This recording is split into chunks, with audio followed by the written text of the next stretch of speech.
Hey folks, Dan here. I'm going to be talking about the Ironverse once again, in particular, Jack Irons' The Steel Cowboy number 3. Now, I've already done a review of issue 1 and issue 2. Go check out those if you want to know what I thought of them.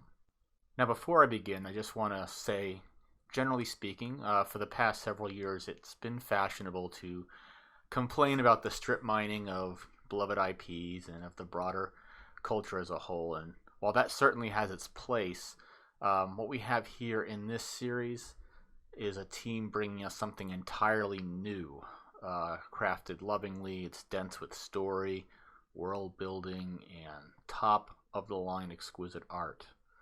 So why do I mention that? Well, because it is definitely has its place, as I have said, to complain about the state of popular culture. But if you want to actually move it, you have to actually do the work to provide an alternative to what you're complaining about, or at the very least, support the creators who are doing that.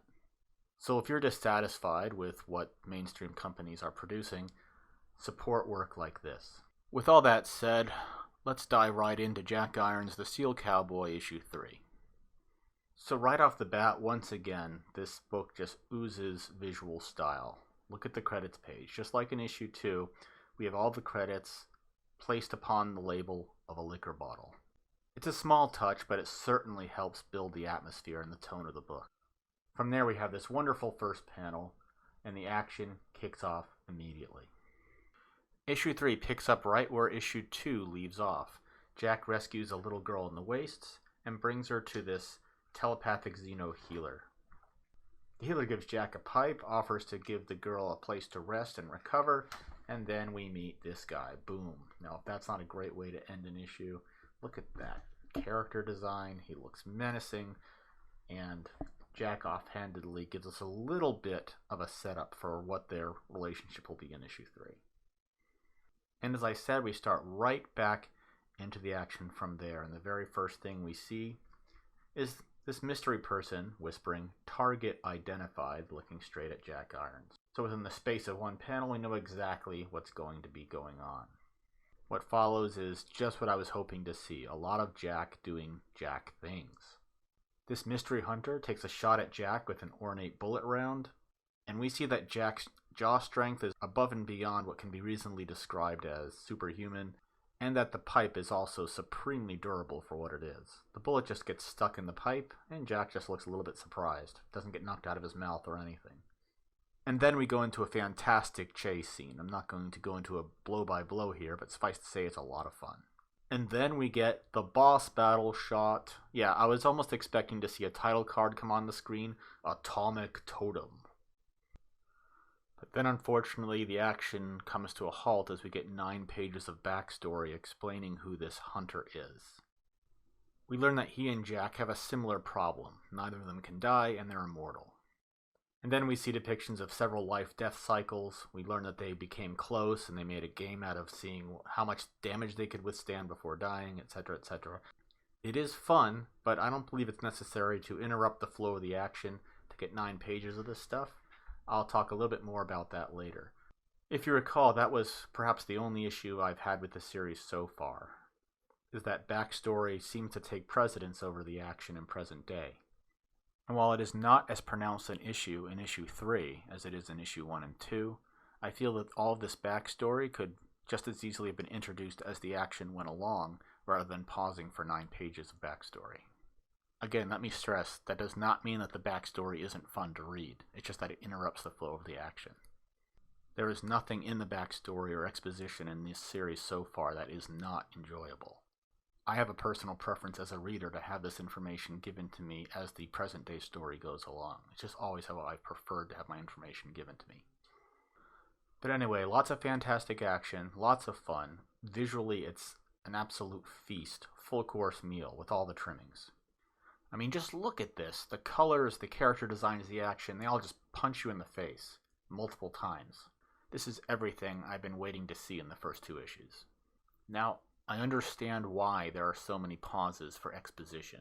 This world that Cody has built has so much to it. But ultimately, I was drawn into Middle-earth by Bilbo's adventure, not by the Silmarillion. Now, Granted, I loved the Silmarillion, but I wouldn't have cared nearly as much about the world and its history, but that I first knew about Bilbo, Frodo, and the Fellowship to give me something to hold on to. Happily for me, issue 3 gives us just that in truckloads.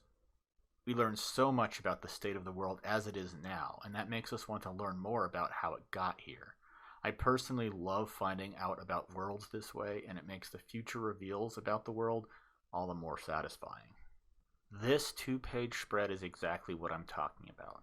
We see the destruction up here. We see the grotesquely mutated laborers with famine on their backs, and they're toiling in these devastated fields. We don't know exactly what famine is yet if we hadn't read the backstory, but clearly it's not good. Look at these people. Look at this setting here. If you hadn't even told me that famine exists yet, I would have been itching to know what this actually means, because I've seen it. I don't need to be told about it yet. I just need to see what effects it has on the characters and the setting in the current day, and then I'm on board. I'm on board here because I've spent a whole issue being shown how good a man Jack is in this fallen world, how he's the first real good that this innocent child has seen in this whole nightmare. And we see how these people are doing all they can to persevere and to look to Jack for hope. We don't get this information via Jack sitting at a bar talking to some stranger. We see the people doing this stuff. We see them walking through this world. We see them interacting. We see them suffering. If I hadn't even read issue 2 and gotten all that backstory about famine and the 4 horsemen and all of that, I still would be completely sucked in because I see wonderful character moments like this. I see Jack doing stuff like this, and I know that this girl was found on the side of the road, and here she is. She's smiling because she feels safe, because here this wonderful hero has taken her out of the darkness. Incidentally, Kit, this character right here, takes me right back to Jamie Hewlett's Tank Girl, a comic I loved to read when I was younger. I absolutely love that character and her design. This panel right here says it all. It says more than all that backstory we got in issue 2. I don't need to know the specifics of the world yet. All I need to know is that Jack was able to make this girl behave this way after she was found the way she was found. That despite the fact that this is the world we live in, whether or not we know exactly what caused it to become this way, this hero is cause for hope. So do I recommend Jack Irons issue 3? Abso-freaking-lutely. I recommend the entire series. This is the sort of series that makes me excited to read comics. That makes me excited for the indie comics scene. It's something new. It's something fresh. It's something with a great deal to sink your teeth into. If you're like me and you prefer the character moments over the world building, issue 3 has everything you could ever want. All I can say is thanks, Cody, for bringing this book to us. Thank you for making sure that it exists. And thank you to everyone that has made it possible for this book to exist. Can't wait for issue 4.